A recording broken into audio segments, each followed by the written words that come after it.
Strange things are afoot at the Circle K. That kid is back on the escalator again. Ain't gonna hurt. Is my boomstick! Game over, man. It's game over.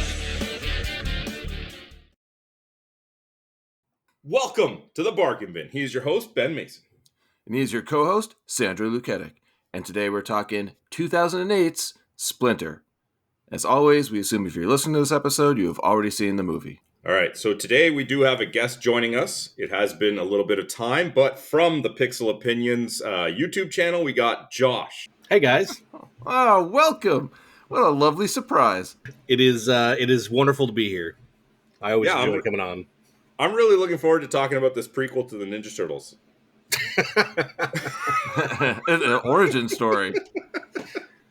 No, I always wanted to talk about this movie because nobody seems to know it exists, and I find that really sad because while it's not the best movie in the world, it's something that we should all at least check out and be aware of.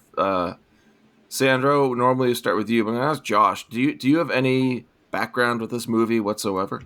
No, honestly, I mean, I can't even say for sure I saw it before it was mentioned to me. And even when I was kind of searching for it, I kept coming up with Splinters, like another movie of a similar name, but with the plural, of course.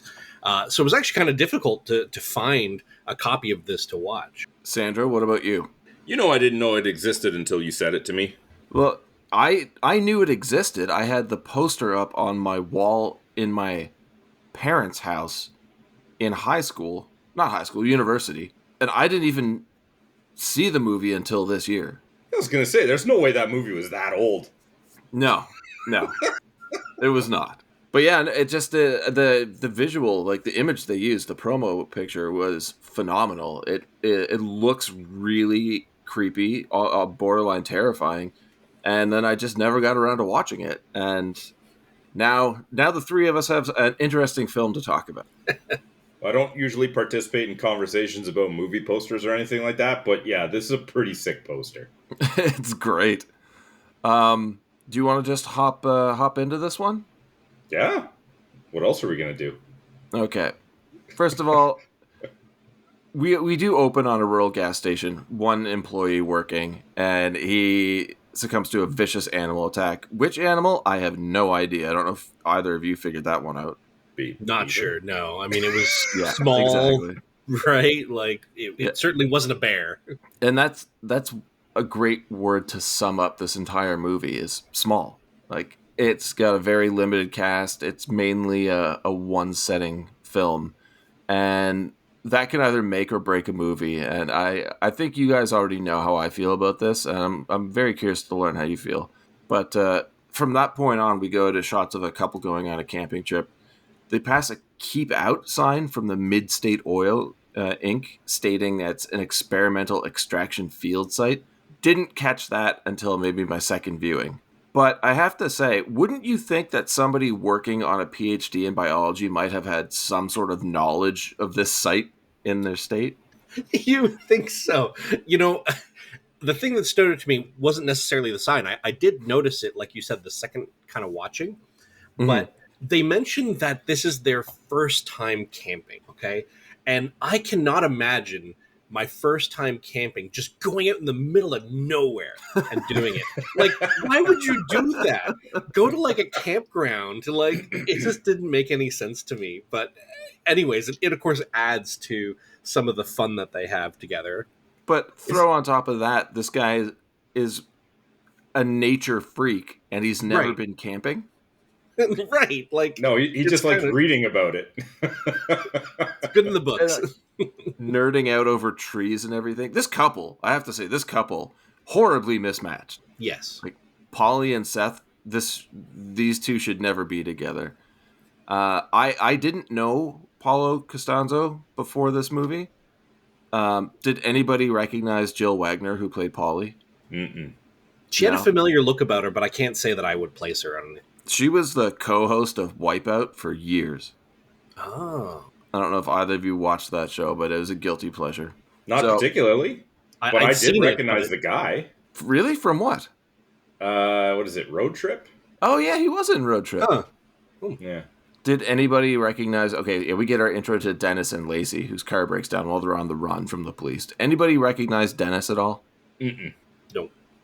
No, it's Shea Whigham, who I know from Boardwalk Empire and American Primeval, but this guy is in everything. If you go to his IMDb and look it up, I guarantee you've all seen at least 10 things he's been in. Oh, is that a challenge? Just It one is of a those challenge. guys, huh? That like Yeah. kind of is in so many things, but you can't always place him. Yeah, Yeah, but I'm not going to do that though. that's fine. But to me, he was always kind of. Well, Sandra, we spoke about Mark Boone Jr. Oh yeah, But love that guy. how? Yeah, exactly. You can't dislike him at all, and he would just pop up in things randomly, and he was always like, "Hey, it's that guy," until you see him in a role that defines that actor for you, and then every time you pop up, like for me, he'll forever be Bobby in Sons of Anarchy. 100%. So Seth breaks the tent and they decide to go to a motel. Yep, sounds about right. First time camping. I get it that you don't know camping or this or that, but like you're a PhD student and you can't follow the directions to put a tent together. It's the worst. And I don't know if they're intentionally trying to make us hate Seth, but he is just unlikable. He's not detestable. I just find him really annoying. Yeah. But then I have to ask you, who is the hero of this movie? I don't think there is one. Does there have to be one? Normally, there would be, yeah. Because you've got, you have to assume Paulie and Seth are the protagonists, Dennis an antagonist, but then they all just kind of level out partway through. So Dennis and Lacey carjack the couple and take them hostage. We just talked about Shea Whigham, but what do you guys think about our intro to Lacey and Dennis here so far? I mean, I think it makes sense. They came across as actually quite genuine for a criminal couple, right? Like Lacey was clearly off her rocker on something, and Dennis, like, I mean, he's taking control of the situation, with the carjacking. Like it just came across as very authentic to me, at least.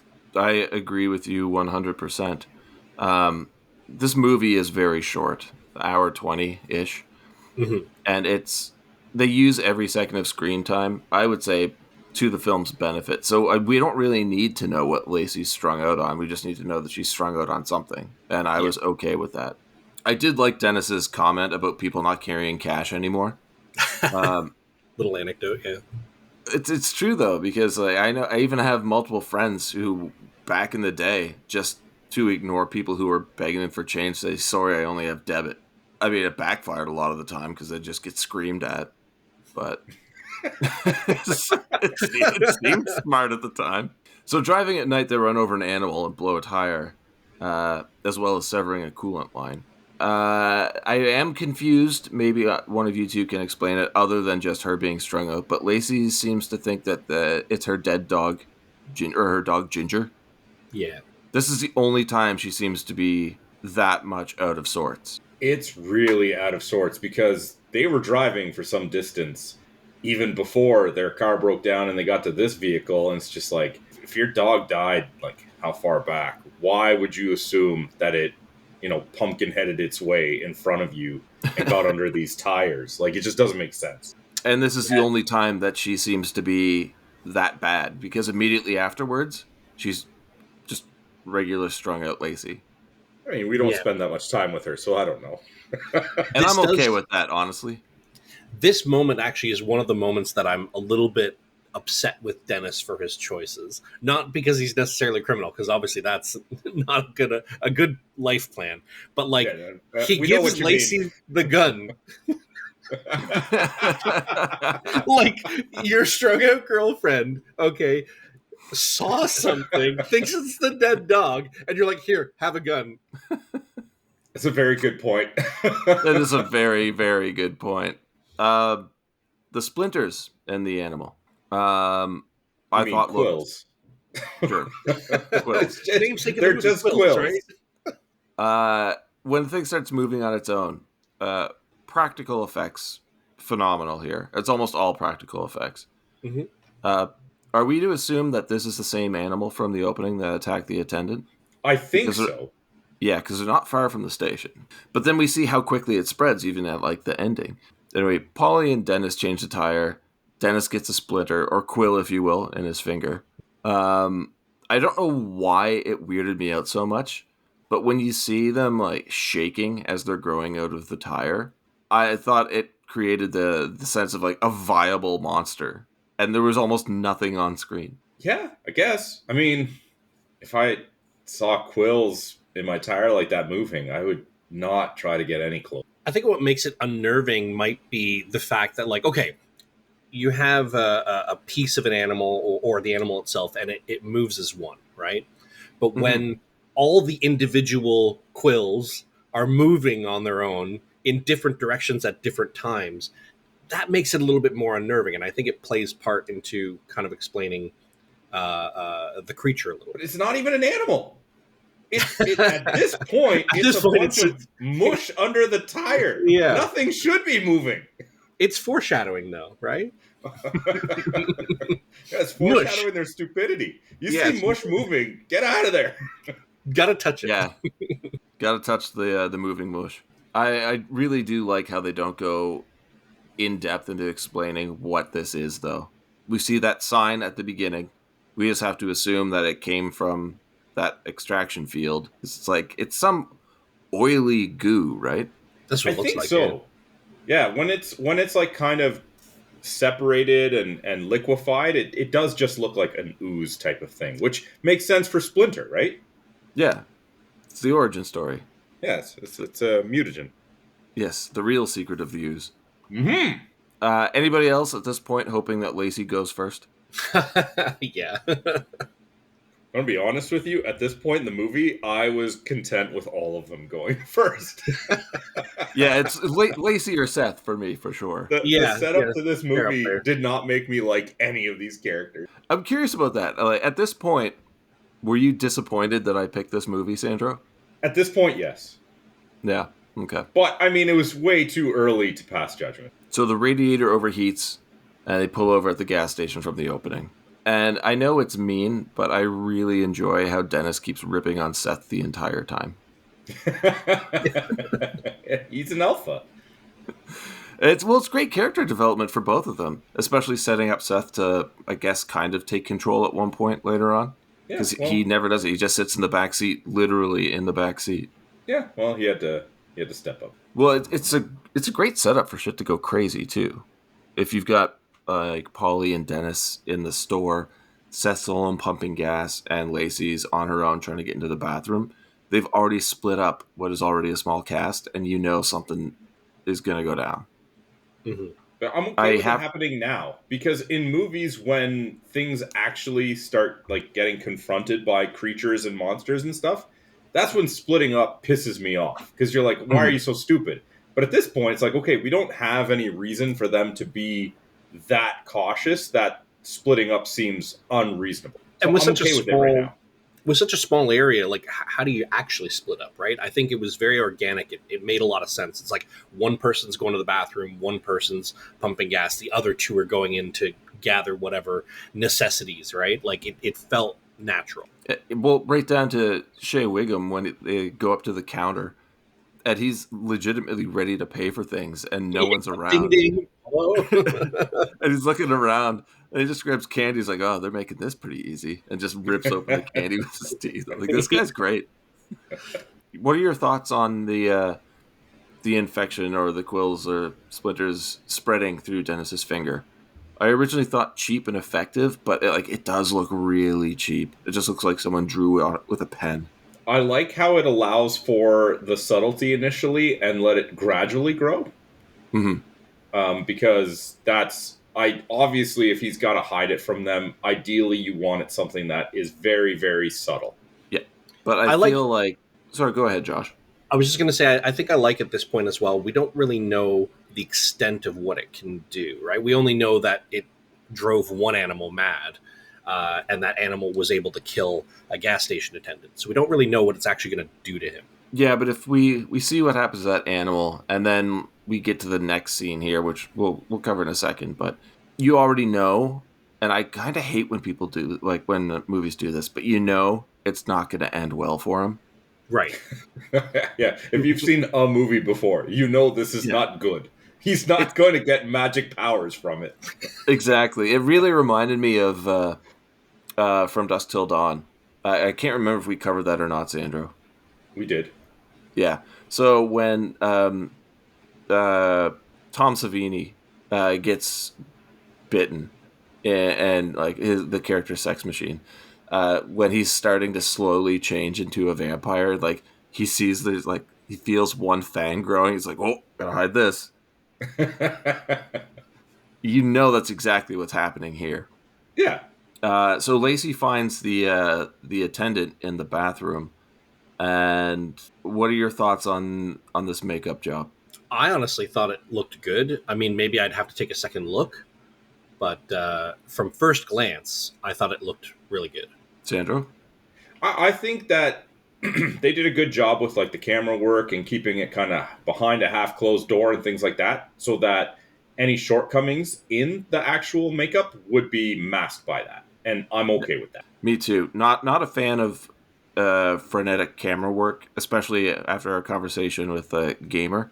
But here it was used with purpose, and they had such a small budget. We can assume that it's not going to look amazing, but the way they did the practical effects, I thought were really good, and the way that the attendant moved, like it reminded me of like a crazy zombie, like the broken ankle and like the immediate attempt. Like it was almost like 28 Days Later, The Infected. I thought it was a fantastic job. But when Lacey runs out to Dennis and screams, "Baby, there's a man in the bathroom with spikes," the look on his face, like we have to admit that there is a fair amount of good comedy in this horror film. This is the person you handed your gun to? Yeah, exactly. And the attack. Oh my god, the attack that happens afterwards. He just slams Lacey into that gas pump, and she hits the ground dead immediately. I think, again, it's the frenetic camera movement, quick cuts, that really, really helped this movie along. But what are your thoughts on this scene in particular? Because Lacey's dead, the attendant's dead, kind of. Other three lock themselves in the store, and now we go from criminals on the run with hostages to a siege scenario, and this all happens in 5 seconds. I'm okay with it. You don't need to waste a lot of time on this setup. We know what's going to happen. Yeah. Did anybody notice what Dennis did at this point as soon as the attendant burst out, attacked Lacey, and then just runs at them? No. No, I can't say that. He immediately starts shooting at it and tells Seth to run. So he's protecting his hostage, which at this point completely endears the character to me, because all he's been doing is ripping on him and making fun of him and using him and Paulie, and now he'll stand in front of danger for Seth, who he obviously doesn't like. That's just impulse reaction. You can't use a dead hostage. Well, fair. But it was a really subtle move, I think. I hope it was intended, but if not, it still works. But then he does something stupid, which I just don't understand. And I'm hoping one of you two can explain it to me. Oh, you'll never get an explanation. Why does Dennis rip out the phone line? Yeah, that is really, really confusing to me when Paulie says, like, I'm going to call like an ambulance or a hospital or something, right? And he's like, no. And at first I'm thinking, okay, well, I guess he's a criminal, so he doesn't want police involved because it's going to throw off his whole plan or whatever. But then, yeah, like ripping out the phone line is just like you're disconnecting yourself completely, right? Like you have no way. What if something actually does go seriously wrong, which clearly it does? Then, like you have no recourse. It's bizarre. It's a panic move. It is definitely a panic move, but like it just felt weird to me. I'm assuming that his impulsive reactions are not based around supernatural occurrences. So this is just what his muscle memory be in a normal situation. This isn't supernatural. Well, not yet. True. They might not have caught on to it yet, but it's definitely going to be. On the security monitor, he sees Lacey's corpse moving. Yeah, I thought it might be a rough one for you. We see this in horror movies all the time, you idiots. She ain't alive. Again, though, smart filmmaking, and we see a lot of the effects of the creatures or whatever they are through grainy security camera footage. Again, hiding inability to like spend a lot of money on these effects. But I also love how the attendant is moving again too. Yeah, small detail. Yeah. Yeah, fantastic. But Dennis, who we saw protect Seth in a reactionary move, which was brilliant, to then rip out the phone line, which is idiotic, to then go out to get Lacey, which is even just pure insanity. I just I didn't like the character, then I like the character, now I'm confused by the character, and I kind of don't like him again. Well, the one underlying thing is that he's not an intelligent character. He's right? not at all. Protecting Seth is more impulsive, going outside. That's the love that he has. Like, these aren't choices made from deep thinking. It's just, he's just reacting. He's a very raw character. He's a very emotional character, which I love. But we get the first sign of Seth starting to take a stand, maybe, by telling Dennis he's watching the monitor, and if the attendant goes for him, he's locking the door. And I'm like, okay, build this character more. Okay. So they kind of wanted us to like Dennis and then find him just irrational, and we don't like Seth, but now he's trying to do something. No, he's still doing whatever Dennis tells him to. Still don't like any of these characters. Paulie locks the door. Lacey attacks Dennis. They get him back inside, slamming the door on Lacey's hand, severing it. So now we have part of her hand covered in these quills, splinters, running around the store, going for blood. Thoughts on this one, please, gentlemen? I thought this was an origin story to Ninja Turtles, not Addams Family. Oh, God. Thing was one of my favorite characters. Yeah. But I think it looks good. I think it looks really good. I thought the puppeteering for the hand actually was really nice. You know, it was clean. I didn't notice, any kind of like lines, string, green screen, any of that kind of stuff. So I thought it looked pretty clean. Same. Yeah, I have no idea how they did this. Yeah, it took me a little bit to get grasp of it, but now I got to hand it to them. They did a good job. Oh, my God. That was 2 in 1. That's what I'm here for. The jump scare of Lacey's body trying to slam through the glass, effective for either of you two? Loved it. Same. In that it worked, so I hated it, but I loved that it worked. It shouldn't have, though. It's so basic. It's so simple, but they did a great job with it. But your attention is diverted by the hand.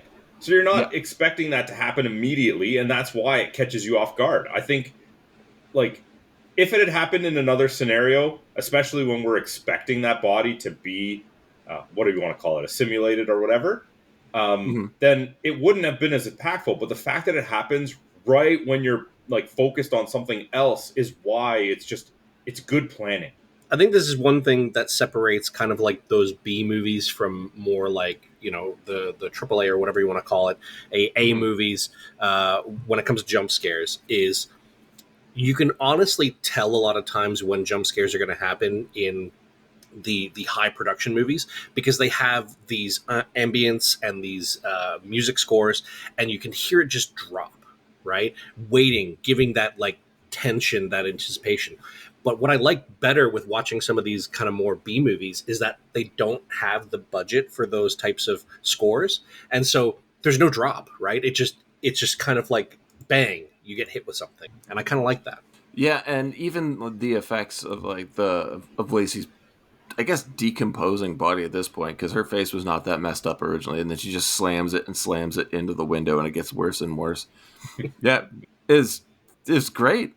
Like, this really did give me an Evil Dead vibe. So, what are our thoughts on them trying to remove the back door? I don't know how intelligent it is, but I'm not expecting intelligent from these people at this point. Yeah. Simply because you're just like, okay, we're going to go out the back door.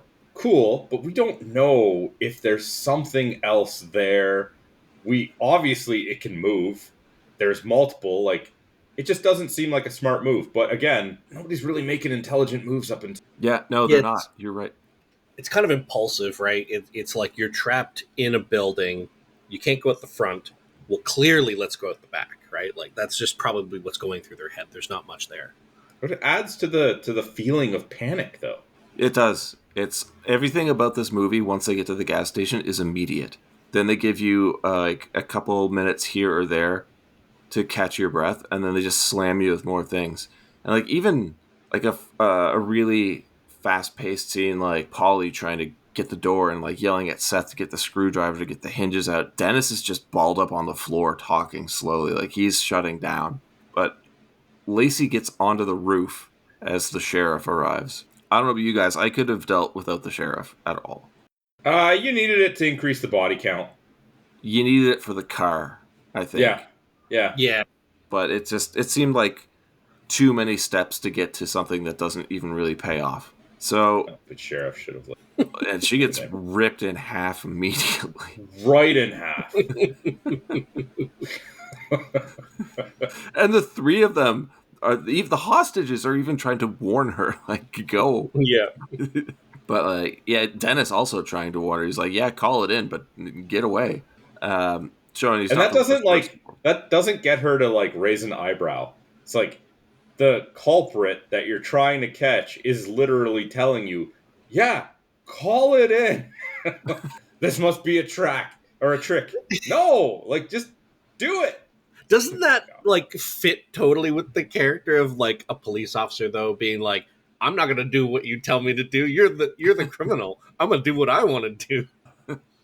It's dumb, but totally within character. Do you two agree with me that just the quick scene, that shot of the three splinters falling onto the sheriff's face, and what you've seen so far, you know from just those three that this woman has no chance? The second she showed up, I didn't think she had a chance. Yeah, this is she's a throwaway outside. character. What are your takes on Dennis's plan with the fire? He wants to burn a forest down. I'm kind of with the side that's objecting to. You're also in a gas station. That's that means the problem. Fuel all around you. I like that Seth points it out, and he's like, no, it's fine. No, it's a downhill. Yeah. Fire can't fight gravity. Oh my god. Like trapped inside a building, setting something on fire is the last thing I would think to want to do, because I'm in a building stuck here. If anything goes wrong, well, now I'm in a burning building, like. Well, they also have, like, it's a stupid idea, Of course. from the very beginning, and then they can't take the door off, so they come up with an ingenious method to execute a stupid plan, and that is using the dustpan. I gotta admit that was actually pretty good. It was good, but it's just so weird. It's like, you're right. That will cause it to go downhill. Yeah, and they a trail of flammable oil to the building we're in. yeah, and they do it. They just don't light it.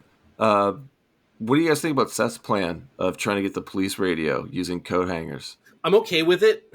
My issue is the way he was taping those coat hangers together. It was so Yes. flimsy. I've never seen a flimsier structure, Like, again, I'm okay with the idea, right? Using some kind of fishing hook to essentially get a hold of it and pull it up. But it's just, I think there would have been a better way to put together something to do it. There must have been, like, I don't know, a stick, a broom handle or something that you could have, taped the end with the hook and shoved it through there, because the hole was definitely big enough. They're wire coat hangers. You unraveled them to straighten them. You can re-ravel it at the edges. Yeah. Mm-hmm. Yeah, and like they have to assume there's going to be some sort of resistance because the radio's clipped to the bottom half of the sheriff. Yeah. Yeah, and the also, flimsiness of those coat hangers ain't pulling anything with with resistance. No, nothing. One thing that did kind of bug me about this movie, though, is you see the top half of the sheriff on the roof attach itself to whatever's left of Lacey, but nothing happens to the legs on the ground. I don't think they ever address that. They're just there, yeah. Maybe not. But we've close. already seen that it doesn't have to have like a brain or anything. It will just No, it's just individual parts. Yeah. exactly. So why did Lacey never try to connect with the gas station attendant? Yeah, I don't know. They weren't that far. But yeah, with Seth's radio plan, all that does is end up with another hand in the station. Yeah, let's show them where there's an opening into the building. Good point. Exactly. And Smartest, speaking of which, stupidest smart people possible. Dennis's hand is not doing so great now. I'm feeling a little woozy here, guys. Hiding in the refrigerator, a decent move or a plot convenience? I'm not sure. I think that's probably one of the things I would do. Yeah, I'm okay with that. Yeah. Like if something was chasing me inside a convenience store, and I had the thought that it can't see, I mean, jumping into one of those containers makes a lot of sense to me. Yeah. Sandro, the next scene I completely forgot was in the movie, and I'm sorry for making you watch Dennis's arm. Oh, I just didn't look. Okay, good. I completely forgot about it. Really neat detail, though, that as he passes out, the arm is still moving. Oh, that is great stuff. Mm-hmm. But I'm not going to ask Sandro because I don't want him to have to deal with this. But Josh, what was your thought about them trying to cut off Dennis's arm with a box cutter? My immediate thought was, okay, because it was very clear what they were wanting to do, right? It's like he wants to cut off his own arm. And of course the couple joining in that joint effort at the end. It's like box cutter ain't going to do that. No, it's not. Like my immediate thought was, how are you getting through the bone? Like, what are you going to do for that? Right. And just thinking back to Idle Hands, that thing doesn't even cut my bagels. Yeah. But it was like, it's weird because, like, you know, with a box cutter, it's precise and everything, but they're just kind of like hacking away, sawing. Can't get through the bone. So instead of using something precise, they just snap it off with a cinder block. Yep. I'm not totally against the decision at the end because it would be quick, right? Like just line it up on something and just bam, and it's done. But like, yeah, maybe we should have thought of this before we started jamming the box cutter in. Yeah, I also definitely threw up a mouth a bit when that happened. Oh no, man, I need to play the spaghetti watching that. I feel like Dennis maybe shouldn't have survived even that. I don't know. Yeah, no, probably not. It didn't. What they did too, like the way he like wrapped his arm, it didn't really look like he did it very tight. He would have bled out. Oh, it definitely would have bled out. I actually I looked up at my other screen, and that scene is on right now, and oh my god, is definitely a tough watch. But next up, we get that bonding moment between the three of them, where Dennis tells the story about the trucker. Yeah. They really want us to like Dennis. Yeah, they really do. Yeah.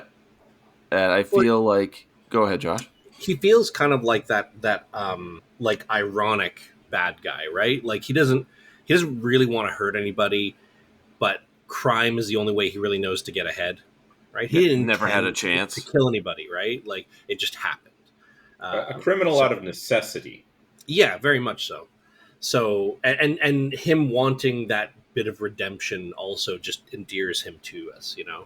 Well, him wanting Seth and Paulie to track down the trucker's wife and give her the nest egg that he was saving. Mm-hmm. Again, like, right there says, first of all, he's not going to make it. Presumptuous of him to believe that they're going to make it. Yeah, very true. We didn't really get into this earlier, but I want to bring this point up before I get into my next one about how this thing feeds off of blood. It doesn't tell us how, but that's what it does. And then it follows up here with Seth figuring out that this organism hunts by heat. Now, I guess that's how we assume they hit the thing at the beginning on the road because it was going after the car. Because it goes, we find out that the attendant wasn't going for Seth, but he was going for the heat from the car because the car just overheated, right? That's why they stopped. Yeah. That makes sense. I don't think it's really necessary to overthink it. Yeah. I don't know. I'm kind of looking for little things in this movie now because it's a lot smarter than I gave it credit for originally. Except for this new plan. This new plan's just fucking stupid. I mean, none of their plans have been great. Let's be honest. But dropping your body temperature below 93 degrees to make a break for the cop car completely lost me for a while in this movie. I just thought that was the dumbest plan yet. It definitely Using shows fireworks? like Seth coming across as like the dumbest smart person you know. Yeah. Yeah, the PhD student, complete idiot. The fireworks as a distraction was pretty smart, though, I thought. So Seth actually does make it to the car, but the radio isn't working. So now he's trapped. That, I'm going to have to say, I actually really did enjoy. Because, like, finally somebody else's stupid plan backfires. The tension in the scene of him getting to the car, though, I have to give them props for that, because it was pretty good. Slowest tense chase scene ever as he Yeah. inches his way towards the car in a frozen state. Dennis draws the creature's attention, but doesn't close the store's door in time, and the thing busts in. Dennis and Polly hide in the fridge again. It sounds stupid, but I would say probably the most intense scene of the film. It wasn't in a tent. They broke that at the beginning. Oh my god. It's awful. That's really bad. I mean, stick to the hand jokes. Okay. The callback here to the lighter fluid, Josh, I assume that you found that kind of funny. A little bit, yeah. It was good. Yeah. One of the fireworks ignites the lighter fluid, creating a fire trail leading right back into the store, like Sandro pointed out. It's like That's exactly what you would expect. Yeah. Who could have guessed? Seth does the smart thing for once and tries to get the guns from the police car. But yeah, now that the fire's made its way back to the store, the hand ends up in it, and they deduce they have to get the giant thing in the fire. But if it's attracted to heat, wouldn't it just jump in the fire on its own? You'd think so. You'd think so. I did think of that while watching. I'm like, why is it, if it cares about heat so much, it would just do it itself. Did you pick up on that one, Sandro? No, it's just clicking now. Oh, that's hilarious. So really, all they would have to do to survive this movie is start a fire. Start a fire and just watch it. They'd all just watch it kill all the itself. creatures would go into the fire. Hindsight. So Dennis takes Seth's shotgun, allowing the couple to escape while sacrificing himself. Shoots a gas pump, catches the thing on fire, and killing it? Yes? We assume, yeah. Gives Seth the key to his safety deposit box, telling him to give the trucker's wife all of the money. Yes, we know that's the plan. And I will definitely do that. Look, do you understand how much a PhD costs? This is going right into my education. Couldn't even afford a good tent. I don't even forget PhD. I survived this. I'm taking the money. With Seth and Polly at a safe distance, Dennis blows up the rest of the station, killing himself. And Seth and Polly walk off in the distance while we see the goo has infected another animal. Could have done with a bit more of a closed ending on this one. I'm just so tired of this type of ending where it's like, all right, you've won the day, but nope, look, you haven't. It's like, yeah, okay. The thing is, it feels unnecessary because, regardless of what happened in the events of what they were doing at the gas station, there's always going to be the possibility for something to happen outside of that we don't see. Why do you have to show it, right? Like, it's just unnecessary. Never ever been a fan. Of the sequel if you have one. There you go, because I don't like sequel bait, especially for a movie that isn't going to get a wide enough release or enough acknowledgement to warrant funding for a sequel. And honestly, I don't really want to see a sequel to this movie. No, it would have been fine with just, can't have this, but a happy ending. Yeah. Just let that happen sometimes. Every one of these movies doesn't have to end with sequel bait. No, it doesn't. And I also think it would have made a lot more sense if they were at least walking away hurriedly or trying to jog away instead of just walking. Because you don't know. You don't know that everything is dead now. Just sit the Well, the thing is there too. If you are that sure that everything's dead, people are going to see that smoke from a distance, and EMTs or fire trucks or something is going to show up very soon. You're just leaving help at this point. Yeah. Yeah, It was a short movie, guys. it was. A very short movie. An hour, 22 minutes. And I don't think it needed to be any longer. They did what they needed to in that time. But let's get into numbers. Alrighty. Either of you want to guess what the budget was for this movie? Go ahead, Josh. I don't know, $3 million. I'm going to Sandra? go 10. I was going to go for $3 million as well, but the truth is I can't find any information on this. Oh, wow. Then why did you ask us? Because I want, based off of our assumptions of what the budget was, I want you to guess the gross and see if you think that's fair. Oh, I feel like Josh, this how much movie- did this movie make? So I'm making the assumption that it cost $3 million. Yes. I think it made $4 million. Sandro, you thought $10 million. Yeah. What do you think the gross was for the movie? 3 million. I guess the budget was $3 million. The gross was actually just over $510,000. Oof. Ooh, Oof. ouch. And that's why this movie's been out for what now? 17 years and we haven't seen a sequel. I mean, what It's was rough. it? Was it released to streaming? Or? I think it has been released to streaming. I can totally believe this is on Shudder or something. So, I mean, Yeah. in this day and age, if something is released on streaming and it gets enough popularity, even if the box office wasn't great, it could still potentially get a sequel at this point. It may, yeah, but with a considerably lower budget than whatever it had, I'm sure. And I doubt any star power whatsoever. It didn't really have much star power in this one, though, really. Like, it was a bunch of... Shea was really the only one.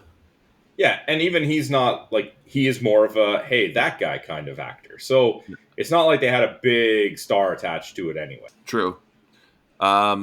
Ratings. Ratings kind of made me think that it would have gotten a sequel. What do you guys think it got from IMDb? We'll start with Josh. Out of 10. Probably 7. Sandro? 5.8. 6.1. So yeah, Split the middle. right in there. Yeah. As far as Rotten Tomatoes on the tomato meter, what did the critics give it? Oh, critics will give it a... So you think it's 50%? Yeah, I'm Yeah. with Josh on that one. 50% seems pretty much. Yeah. 76. Whoa! The critics actually like this? Yeah, they That's did. craziness. That's a little surprising. Yeah. The popcorn meter is more along the lines of what you were thinking. Oh, okay. And I'm not even going to get you to guess. I'm just going to tell you straight up, it's 49%. Okay. So, yeah, that's about where I expected it. Josh, did you get a chance to do any awards for the movie? I did. All right. So I guess we'll start with you. What do you think, Sandra? We'll start with Josh for least favorite character or least favorite performance. We always start with our guest for every award. So, Joshy, who did you have for your least favorite character and or performance? Yeah, for me, it is Seth. And, I mean, as much as it is within his character that they wrote, he just comes across as useless and pathetic, right? Like, such a beta character. Can't drive stick, can't change a tire, knows how to pump gas, apparently, and you know, waves his doctorate around as if he's smart and makes dumb choices. So I did not like the characterization. I also, we talked about at the very beginning, how the relationship between him and Polly just doesn't quite match, and it just felt a little bit off. All right. Sandra? And then, Ben, you start off least between the two of us. I had to go with Lacey. Useless character, inconsistent character.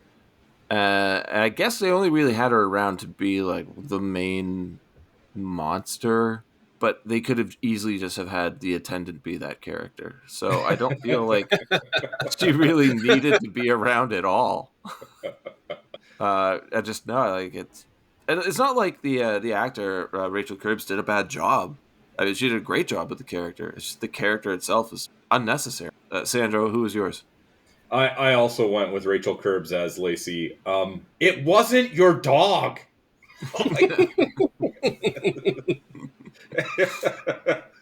Josh, favorite character performance? Okay, so my favorite character... The dog. Yeah, Ginger. Did we actually even see Ginger in the movie? No. No. No. It's hallucinations, man. Well, I didn't know if at the beginning when they were driving or something we did see it for briefly. I don't remember, but I don't remember seeing it. So my best performance is Dennis, And I think it's a little unsurprising. He came across as the most genuine of the bunch. He had probably the best monologue in the whole movie. He comes across as a little bit heroic at times, even, when he's like doing the self-sacrifice at the end. So I enjoyed his character. Sandra? I also had Dennis, but I want to start off by saying I didn't like any of these characters. Like, from the start of the movie till the end, I did not like any of these characters. So I went with Dennis just because I think that Shea Whigham definitely had the best performance. There was definitely parts where he was, like the alpha bully, and I thought he played that well. Then he had heroic moments where he self-sacrificed and tried to be better, and like it was absolutely carried by the performance, but I didn't like the character. That's fair. Very valid points. I'm agreeing with both of you that it's Dennis for me, and Sandra, to your point as well about being that bully but being heroic at the same time. But you didn't mention the fact that at one point he even just shuts down from the stress and can't deal with it. He kind of runs the gamut of human emotions that you would expect someone in a situation like this to go through, and he does it convincingly. Also, the fact that Shea ad-libbed most of his lines, apparently. Really? Yeah, which just made me like that performance even more. I guess he knows what he's going for, right? He knows what he's trying to convey. So let's maybe make it a little bit more organic and less stiff, depending on what the script was, right? So props to him for doing that. Josh, memorable line? So my most memorable line or favorite line was, "You suffer from a severe case of CDS. Can't do shit."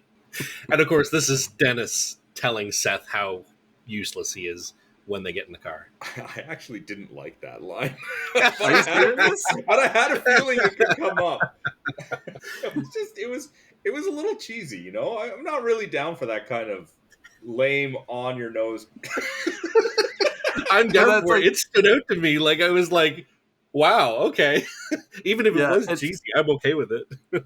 It's a perfect line for a B horror film, though. Yeah. This is something you'd see in a mid-90s horror film that had like a $1 million budget. Yeah, okay, fair enough. Yeah. And that's why I chose the same line.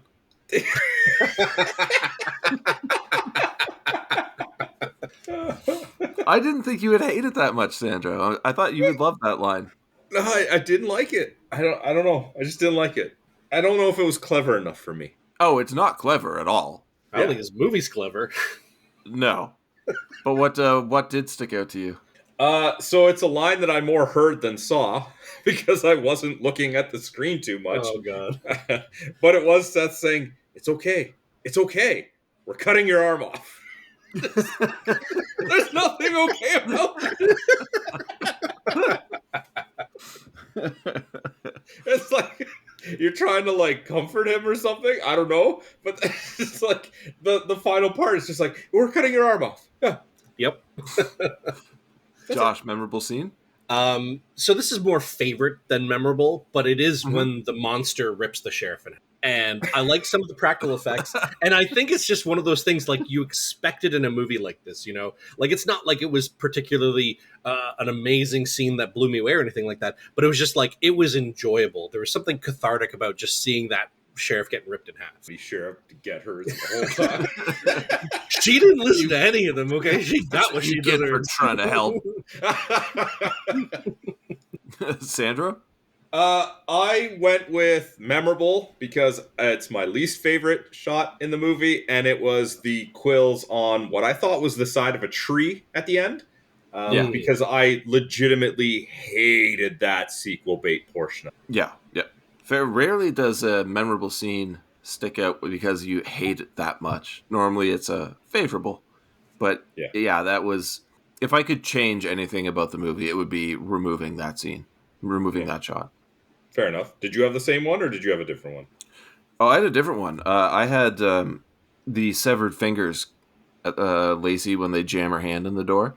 Because as soon as those few fingers start moving around, it shows everyone's faces, and the looks on their faces like, so what do we do? What do you do? Exactly. It's like everyone's just dumbfounded, and they're like, "Well, none of us knows what's going on right now. We're all kind of frozen in place, but we should probably run for our lives." And they're just looking at each other like, "Yeah, yeah." It's just pure terror, confusion, awe, and I think all three actors did a great job of conveying that. And also, the practical effects looked absolutely amazing. Josh, we spoke about it before. You couldn't see any wires or anything for the practical effects. It looked great. Yep. You just hear somebody in the cast behind, or in the crew behind. Da da da da. Oh, God. All right. So, Josh, what were your final thoughts on Splinter? So, I overall I enjoyed the movie. I thought it was a good kind of B monster movie. The thing that kind of disappointed me, I think, about this is that I had gotten some words from other people who had either seen the movie or had done reviews or whatever, and they had made some parallels to the movie The Thing, right? The 1982 one, I assume, since the newer one wouldn't have come out when this movie came out. But they made those parallels, and I'm like, okay, I can kind of see it through the monster, right? Like, it can move on its own, its individual parts, and all that kind of stuff. But it doesn't capture the spirit of what the thing is, which is the paranoia. And this did not have any of that. This was like, you know who's infected, and you know it was just more of like a monster or a zombie. So that was a little disappointing for me. But overall, I did enjoy my experience. It was a fun little ride, very, very short, and made its point. Other than the kind of weird ending where they have to bait a sequel. Yeah. Ben? Going along with what you said about the thing worked really well because not only was it a great sci-fi horror action film, but it also had a significant amount of mystery thrown in there. And if you were to try and do that with this movie, you'd be tacking on another 20, 30 minutes, and it's unnecessary. I also really enjoy how this is an environmental film that doesn't hit you over the head with an environmental message about over drilling and oil and all that bullshit. The fact that it's just a monster film that's set in one location with a limited cast who all pretty much carry their own, then they make it really entertaining for an hour and 20 minutes. The ending scene is frustrating, but I'll let that slide because I found it thoroughly entertaining and enjoyable the entire time. I really loved Shea Whigham in this a lot. He carried the movie for me, and I've seen the movie numerous times now, and I always find him enjoyable in it. And honestly, the more I watch it, the more I'm okay with Seth, the more I'm okay with Paulo. I still don't give a shit about Lacey, but what are you going to do? It's a really enjoyable, quick watch. If you like monster movies that don't need to explain everything to you, you can just watch it and appreciate it, and then it's over and you move on. This is a phenomenal film. I really, really enjoy it. It's probably one of my favorite movies I've seen this year now. Sandro? So, considering that I didn't like any of the cast, I'm surprised how much I very much enjoyed this. I had a blast watching it, and I could easily watch it again. It does help that it's relatively short. It moves at a good clip. I think that the ensemble of the cast and their many different flaws kind of reflecting on each other makes it perfect for having a cast that you don't like any one particular character, because you're more invested in just the desperateness of their situation and the plight that they're trying to overcome. I think it's a little unfair to compare it to The Thing just because it's like a body snatching type of creature. Because, like you mentioned, The Thing has the mystery element. Part of the fun of it is trying to figure out who gets taken when in The Thing. In this, it's like, okay, it just beats you over the head. Lacey's now a creature, right? And that's fine. You don't need to have that mystery element. You can just have a fun horror movie. So overall, I actually am probably one of the people that would lean on giving this a higher review. I would just say, let's stay away from comparing it to The Thing, shall we? Yeah, that's unfair. It never had a chance to compare to The Thing. No, like The Thing is one of the best movies, hands down, right? And to put this up against it is going to do this a disservice because it can't live up to that. But in and of its own merit, it's a very good movie that I very much did enjoy. Yeah, that's fantastic. I'm really glad that we all came away with a positive reviews of this because I don't hear anybody talk about it, negative or positive. So I'm hoping anybody that listens to this will give it a chance, check it out, and recommend it as well. Because while there are some flaws in the movie, undoubtedly, I think its strengths outweigh its weaknesses, and it should have more acknowledgement. Yeah. All right. That's our thoughts on Splinter. If you'd like to share your thoughts with us, you can hit us up on social media. We are on Twitter at BSBargainBin, Facebook.com/BSBargainBin. And, of course, you can leave a comment in the YouTube section. Ben. Yep. What are we watching next week, buddy? Well, I have two options. I guess we'll let Josh pick, as you had mentioned. So, Josh, these movies come from 2013 and 2014. They are both found footage movies, which I am not the biggest fan of, but I think both of these warrant conversation. Okay. One is set in lush forests. The other is set in snowy mountaintops. So, which one do you want, forest or mountain? Let's go with forest. I think I know actually the movies that you're talking about, but I want to hear which movies they are. No. I want Josh to guess what they are. You've already said your choice. Okay, so we're doing forest, you say? Yes. Okay. But, and is it Jungles? No. It's not Jungles. Okay, so it's not the movie I was thinking of, at least for the forest one. He said forest, not jungle. There's a similarity. There's overlap, okay? Okay, so I'm not sure on the forest one then, if that's the case. The snowy one, is it two, like a couple? Like, or maybe brother and sister, but it was two people in the snowy mountains. No. Oh, okay. So it's a different one again. Anyways, let's go with forest. What are the movies? Okay. So the one you did not pick, which maybe we'll tackle down the road, I don't know. But the mountains is 2013's Devil's Pass. But what we will talk about next week is 2014's Exists.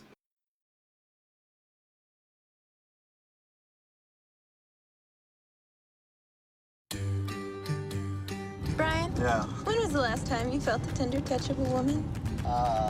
Brian just needs to be touched by another human being. Oh, leave Brian's sad sex life alone. Leave Brian alone! You ladies gonna get down next? Whoa! I don't want to go!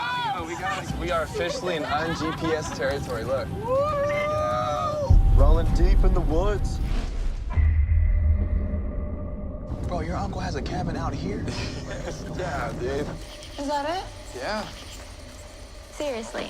Trust me, guys, looks a lot better than the daylight.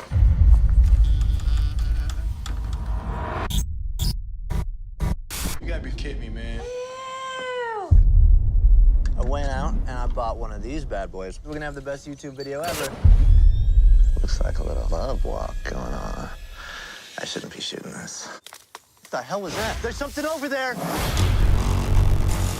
You ran across that ridge right there. Hello? Let's go back. I think we did something to it. So no one knows we're here. No. What are you doing? I got some GoPros set up. If anything moves up in here, Brian Tober's gonna catch it. What is that? Oh my God. Get the lights! Get the lights! Get the lights! There's no credible documented cases of a Sasquatch attack. Shut up about a Sasquatch. It's okay. There's nothing out here. Uncle Bob! It's Matt! We're at the cabin!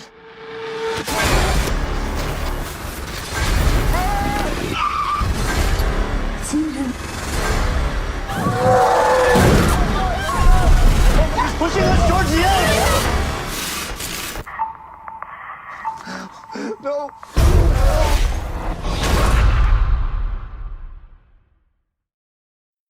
Oh, okay. Until next time, have a good one. All the best. Say bye, Josh. I was actually thinking of Say bye, Josh. Say bye, Josh. sorry, I didn't know what you said. Bye, Josh.